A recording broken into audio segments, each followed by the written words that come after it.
Hi, welcome all to Lechu's edu tips. എല്ലാ PSC ഉദ്യോഗാർത്ഥികൾക്കും Lechu's edu ടിപ്സിലേക്ക് സ്വാഗതം. നമ്മളിപ്പോൾ തയ്യാറെടുത്തുകൊണ്ടിരിക്കുന്ന 10th ലെവൽ പ്രിലിമിനറി ലെവൽ എക്സാമിനേഷന് വേണ്ടിയിട്ടാണ്. അപ്പോൾ അതിൻ്റെ ഭാഗമായിട്ട് മോർണിംഗ് ടൈമിൽ സ്റ്റഡി പ്ലാൻ തരുന്നുണ്ട്, അത് നിങ്ങൾ പഠിക്കുന്നുണ്ട്. ഇന്നത്തെ സ്റ്റഡി പ്ലാനിൽ ഉൾപ്പെടുത്തിയിട്ടുള്ള ഒരു മേഖല തന്നെയാണ് നമ്മൾ ഇന്നിവിടെ പഠിക്കാൻ പോകുന്നത്. അതോടൊപ്പം ഒരു കാര്യം പറഞ്ഞോട്ടെ, കുറേ പേരുടെ കമൻറ്റ് കണ്ടു, ഈ പഠിച്ചതെല്ലാം റിവൈസ് ചെയ്യാനായിട്ടൊരു സമയം വേണം. ഓഫ് കോഴ്സ് ഞായറാഴ്ച ദിവസം ഞാൻ ക്ലാസ് ഇടുന്നില്ല, മോർണിംഗ് വീഡിയോയും കാണില്ല, ഈവനിങ് വീഡിയോയും കാണില്ല ഞായറാഴ്ച ദിവസങ്ങളിൽ. അപ്പം നിങ്ങൾ തിങ്കളാഴ്ച തൊട്ട് ശനിയാഴ്ച വരെ എന്താണോ പഠിച്ചത് അത് നിങ്ങൾ റിവൈസ് ചെയ്യുക.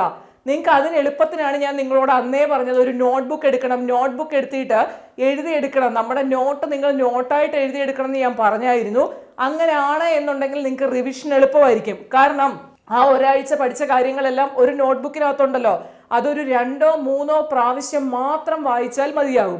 സോ അതുകൊണ്ട് ഞായറാഴ്ച നമുക്ക് വീഡിയോ ക്ലാസ്, മോർണിംഗ് വീഡിയോയും ഉണ്ടാവില്ല, ഈവനിങ് വീഡിയോയും ഉണ്ടാവില്ല. ഞായറാഴ്ച നിങ്ങൾ തിങ്കൾ മുതൽ ശനി വരെ എന്താണോ പഠിച്ചത് അത് റിവൈസ് ചെയ്യുക കേട്ടോ. അപ്പം ഇന്നിപ്പോൾ ചെയ്യാൻ പോകുന്ന ഏതാണ്? പദ്ധതികളാണ്. കഴിഞ്ഞ ദിവസം നമ്മൾ കുറച്ച് പദ്ധതികൾ പഠിച്ചു. ലെച്ചൂസ് എഡ്യൂ ടിപ്സിന്റെ പഴയ ക്ലാസ്സുകളിലൂടെയും നിങ്ങൾ പദ്ധതികൾ പഠിച്ചിട്ടുണ്ട്. അപ്പം ഇന്ന് നമുക്ക് കുറച്ച് പദ്ധതികളെ കുറിച്ച് നോക്കാം. അപ്പം ഇന്ന് പഠിക്കാൻ പോകുന്ന ഒരു പദ്ധതിയാണ് ശ്രുതി മധുരം പദ്ധതി. ശ്രുതി മധുരം പദ്ധതി എന്ന് പറഞ്ഞു കഴിഞ്ഞാൽ കേൾവിശക്തി കുറഞ്ഞവർക്ക് ശ്രവണ സഹായ ഉപകരണം നൽകുന്നതിനായി ആരംഭിച്ച പദ്ധതിയാണ് ശ്രുതി മധുരം പദ്ധതി. PSC ഇതിനെപ്പറ്റി ഒരുപാട് തവണ ക്വസ്റ്റ്യൻ ചോദിച്ചിട്ടുണ്ട്. ഒരു ക്വസ്റ്റ്യൻ ഇങ്ങനെ ആയിരുന്നു, കേൾവിശക്തി കുറഞ്ഞവർക്ക് ശ്രവണ സഹായ ഉപകരണം നൽകുന്നതിനായി കോട്ടയം ജില്ലയിൽ ആരംഭിച്ച പദ്ധതി ഏതെന്നൊരു ക്വസ്റ്റ്യൻ പേപ്പറിൽ കണ്ടു. അതേതാണ്? അത് ശ്രുതി മധുരം പദ്ധതിയാണ്. അടുത്ത പദ്ധതിയാണ് ശ്രുതി തരംഗം പദ്ധതി. ശ്രുതി തരംഗം പദ്ധതി എന്ന് പറഞ്ഞു കഴിഞ്ഞാൽ കേൾവിശക്തി കുറഞ്ഞ 5 വയസ്സിൽ താഴെ പ്രായമുള്ള കുട്ടികൾക്ക്, കേൾവിശക്തി കുറഞ്ഞ 5 വയസ്സിൽ താഴെ പ്രായമുള്ള കുട്ടികൾക്ക് ശ്രവണ സഹായ ഉപകരണങ്ങളും അതുപോലെ തന്നെ കോക്ലിയർ ഇംപ്ലാന്റേഷൻ നടത്തുന്നതും അതുപോലെ അനുബന്ധ സേവനങ്ങൾ നടത്തുന്നതിനുമായിട്ട് ഉള്ള ഒരു സർക്കാരിന്റെ കീഴിൽ വരുന്ന പദ്ധതിയാണ് ഇത്, ശ്രുതി തരംഗം. ശ്രുതി തരംഗത്തിനകത്ത് ഇങ്ങനെ ഓർത്തു വെച്ചാൽ മതി, കോക്ലിയർ ഇംപ്ലാന്റേഷനും അതുപോലെ അനുബന്ധ സേവനങ്ങളും നടത്തുന്നു. ആർക്കാണ്? കേൾവിശക്തി കുറഞ്ഞ 5 വയസ്സിൽ താഴെയുള്ള കുട്ടികൾക്ക് കോക്ലിയർ ഇംപ്ലാന്റേഷനും അനുബന്ധ സേവനങ്ങളും നൽകുന്ന ഒരു സർക്കാർ പദ്ധതിയാണ് ഏത്? ശ്രുതി തരംഗം പദ്ധതി. അപ്പൊ നമ്മൾ 2 പദ്ധതിയും മാറിപ്പോയത്. ശ്രുതി മധുരം കേൾവിശക്തി കുറഞ്ഞവർക്ക് ശ്രവണ സഹായ ഉപകരണം, ശ്രുതി തരംഗം കേൾവിശക്തി കുറഞ്ഞ 5 വയസ്സിൽ താഴെയുള്ളവർക്ക് കോക്ലിയർ ഇംപ്ലാന്റേഷനും അനുബന്ധ സേവനങ്ങളും നൽകുന്ന പദ്ധതിയാണ് ഇത്, ശ്രുതി തരംഗം. മധുരവും തരംഗവും കൂടി മാറരുതേ. അടുത്ത പദ്ധതിയാണ് നയനാമൃതം. അപ്പോഴേ നമുക്കറിയാം കണ്ണാണ് അല്ലെ, നയനം കണ്ണ്. നയനാമൃതം പദ്ധതി എന്ന് പറഞ്ഞു കഴിഞ്ഞാൽ പ്രമേഹജന്യമായ നേത്രപടല രോഗത്തിന്റെ ചികിത്സയ്ക്കും അതുപോലെ തന്നെ പൂർവ്വ പരിശോധനയ്ക്കുമായിട്ട് ചിലർക്ക് ഡയബറ്റിക് പ്രോബ്ലം കൊണ്ട് കണ്ണിനെ അഫക്റ്റ് ചെയ്യാറുണ്ട് അല്ലെ, കാഴ്ചയെ ബാധിക്കാറുണ്ട്. അതാണ് പ്രമേഹജന്യം. പ്രമേഹജന്യമായ നേത്രപടല രോഗത്തിന്റെ പൂർവ്വ പരിശോധനയ്ക്കും ചികിത്സയ്ക്കുമായി ഓർണേറ്റ് ഇന്ത്യ UK സഹായത്തോടുകൂടി കേരള സർക്കാർ ആവിഷ്കരിച്ചിരിക്കുന്ന പദ്ധതിയാണ് നയനാമൃതം പദ്ധതി. അപ്പം ഇതൊരു കേരള സർക്കാർ പദ്ധതിയാണ്. ഓർണേറ്റ് ഇന്ത്യ UK സഹായത്തോടു കൂടിയിട്ടാണ് എന്ത് ചെയ്യുന്നത്? കേരള സർക്കാർ ഈ പദ്ധതി ആവിഷ്കരിച്ചിരിക്കുന്നത്. ഈ പദ്ധതി പ്രകാരം ആളുകൾക്ക് അല്ലെങ്കിൽ കേരളത്തിലുള്ള ആൾക്കാർക്ക് ഡയബറ്റിക് റെറ്റിനോപ്പതി രോഗമുണ്ടോ എന്ന് കുടുംബാരോഗ്യ കേന്ദ്രങ്ങൾ വഴി പരിശോധന നടത്താവുന്നതാണ്. അപ്പൊ ചിലപ്പോൾ നിങ്ങളോട് ക്വസ്റ്റ്യൻ ചോദിക്കുമ്പോൾ ഈ ഡയബറ്റിക് റെറ്റിനോപ്പതി എടുത്ത് ചോദിക്കും. ഓർത്തേക്കണം, അത് ഏതിൽ വരുന്നതാണ്? നയനാമൃതം പദ്ധതിയിലാണ്. ഒരിക്കൽ കൂടി പറയാം, ശ്രദ്ധിക്കുക.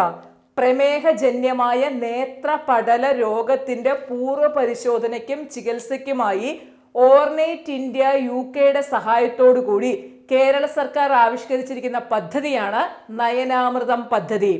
ഡയബറ്റിക് റെറ്റിനോപ്പതി രോഗമുണ്ടോ എന്ന് കുടുംബാരോഗ്യ കേന്ദ്രങ്ങൾ വഴി പരിശോധന നടത്താവുന്നതാണ് ഈ പദ്ധതി പ്രകാരം. ഓക്കെ, അപ്പൊ നയനാമൃതം മനസ്സിലായെന്ന് വിചാരിക്കുന്നു.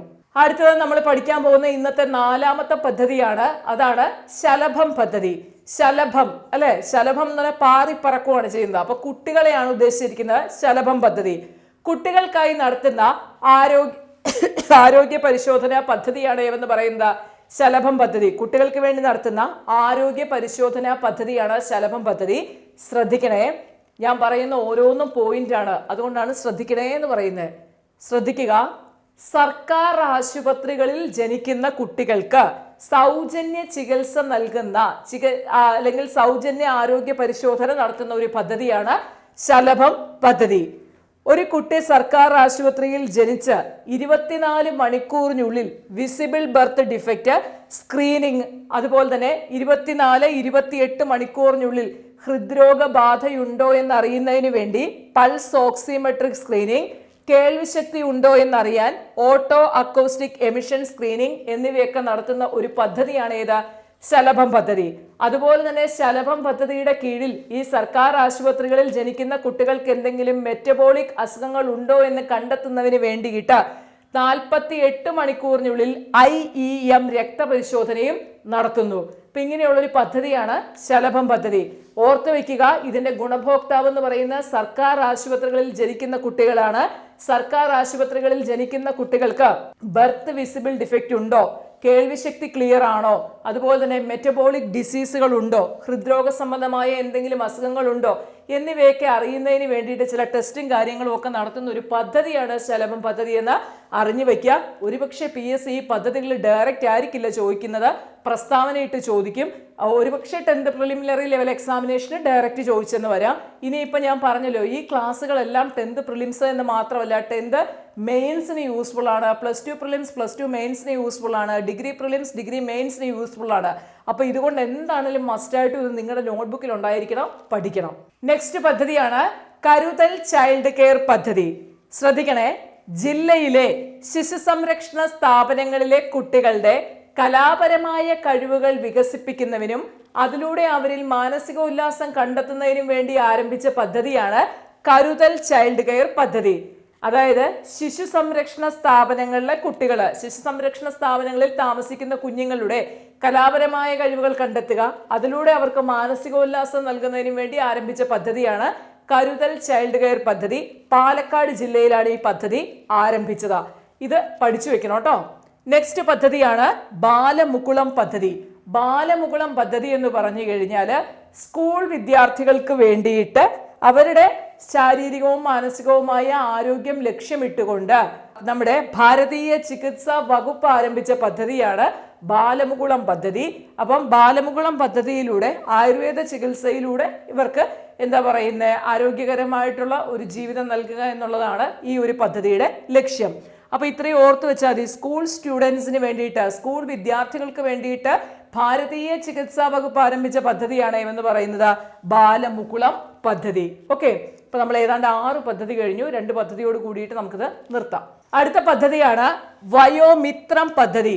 അതായത് സംസ്ഥാനത്ത് വയോജനങ്ങളുടെ, വൃദ്ധജനങ്ങളുടെ ആരോഗ്യ സംരക്ഷണത്തിന് പ്രത്യേക ഊന്നൽ നൽകിക്കൊണ്ട് അല്ലെങ്കിൽ പ്രത്യേക ശ്രദ്ധ നൽകിക്കൊണ്ട് ആരംഭിച്ച പദ്ധതിയാണ് വയോമിത്രം പദ്ധതി. ഓർത്തു വയ്ക്കുക, സംസ്ഥാനത്ത് വയോജന നയം നടപ്പിലാക്കുന്നതിന്റെ ഭാഗമായി, സംസ്ഥാനത്ത് വയോജന നയം നടപ്പിലാക്കുന്നതിന്റെ ഭാഗമായി വയോജനങ്ങളുടെ ആരോഗ്യ സംരക്ഷണത്തിന് പ്രത്യേക ശ്രദ്ധ നൽകിക്കൊണ്ട് ആരംഭിച്ച പദ്ധതിയാണ് ഏത്? വയോമിത്രം പദ്ധതി.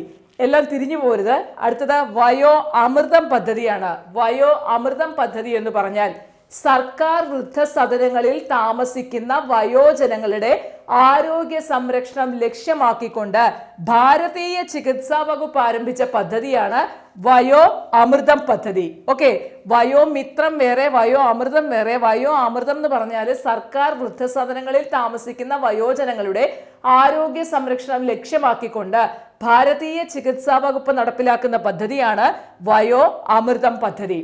അടുത്തത് വയോ മധുരം പദ്ധതിയാണ്. വയോ മധുരം, മധുരം എന്ന് കേൾക്കുമ്പോഴേ നമുക്കറിയാം പ്രമേഹം റിലേറ്റഡ് ആണ് അല്ലേ. ഗ്ലൂക്കോമീറ്റർ നമുക്കറിയാം നമ്മൾ പ്രമേഹം ഉണ്ടോ എന്ന് ടെസ്റ്റ് ചെയ്യുന്നതിന് വേണ്ടി ഉപയോഗിക്കുന്ന ഉപകരണമാണ്. അപ്പൊ വയോജനങ്ങളുടെ ആരോഗ്യ സംരക്ഷണത്തിന് വേണ്ടിയിട്ട് അവർക്ക് സൗജന്യമായിട്ട് ഗ്ലൂക്കോമീറ്റർ നൽകുന്ന ഒരു പദ്ധതിയാണ് ഇത് വയോ മധുരം പദ്ധതി. അതുപോലെ മറ്റൊന്നാണ് വയോ മന്ദഹാസം. മന്ദഹാസം ചിരിക്കുവാണ് അല്ലെ. അപ്പൊ ചിരിക്കുമ്പോൾ എന്താ കാണുന്നത്? പല്ലാണ് കാണുന്നത്. അപ്പൊ ഓർത്ത് വയ്ക്കാം, വയോ മന്ദഹാസം എന്ന് പറഞ്ഞാൽ ദാരിദ്ര്യരേഖയ്ക്ക് താഴെയുള്ള വൃദ്ധജനങ്ങൾക്ക് കൃത്രിമ ദന്തങ്ങളുടെ പൂർണ്ണ സെറ്റ് സൗജന്യമായി വച്ച് നൽകുന്ന പദ്ധതിയാണ് ഏത്? വയോമന്ദഹാസം പദ്ധതി. ഇപ്പൊ വയോമന്ദഹാസം പദ്ധതിയുടെ ഗുണഭോക്താക്കൾ ആരാണെന്ന് ചോദിച്ചാൽ അത് ദാരിദ്ര്യരേഖയ്ക്ക് താഴെയുള്ള വയോജനങ്ങൾ അല്ലെങ്കിൽ വൃദ്ധജനങ്ങളാണെന്ന് മനസ്സിലാക്കുക. അപ്പൊ നമ്മൾ ഇന്ന് ഇവിടെ കുറച്ച് പദ്ധതികൾ പഠിച്ചു, കഴിഞ്ഞ ക്ലാസ്സിലും പദ്ധതികൾ പഠിച്ചു. അപ്പൊ ഈ പദ്ധതികൾ തന്നെ പറ്റുമെങ്കിൽ എവിടെയെങ്കിലും പദ്ധതികൾ എന്ന് പറഞ്ഞ് നിങ്ങളുടെ നോട്ട്ബുക്കിൽ എഴുതിയെടുക്കണം. അങ്ങനെയാണെന്നുണ്ടെങ്കിൽ നിങ്ങൾക്ക് ഓരോ വീക്കിലും റിവിഷൻ ചെയ്യാൻ യൂസ്ഫുൾ ആയിരിക്കും. ഒന്നുകൂടി ഞാൻ നിങ്ങളെ ഓർമ്മിപ്പിക്കുകയാണ്, ഞായറാഴ്ച ദിവസം മോർണിംഗും വീഡിയോ ഇല്ല, ഈവനിങ്ങും വീഡിയോ ഇല്ല. അന്നത്തെ ദിവസം ഫുൾ നിങ്ങൾക്ക് റിവൈസ് ചെയ്യാനുള്ള അവസരമാണ്. പലരും ചോദിക്കുന്നുണ്ട് ഇതൊക്കെ പഠിക്കാൻ റിവിഷൻ ചെയ്യാൻ ടൈം തരാൻ. അപ്പോൾ റിവിഷൻ ചെയ്യാനുള്ള ടൈമാണ് ഞായറാഴ്ച. ഓക്കെ, ഇനി നമ്മൾ കാണുന്നത് തിങ്കളാഴ്ചയായിരിക്കും. തിങ്കളാഴ്ച രാവിലെ 6 മണിക്ക് നമുക്ക് കാണാം. Okay, thank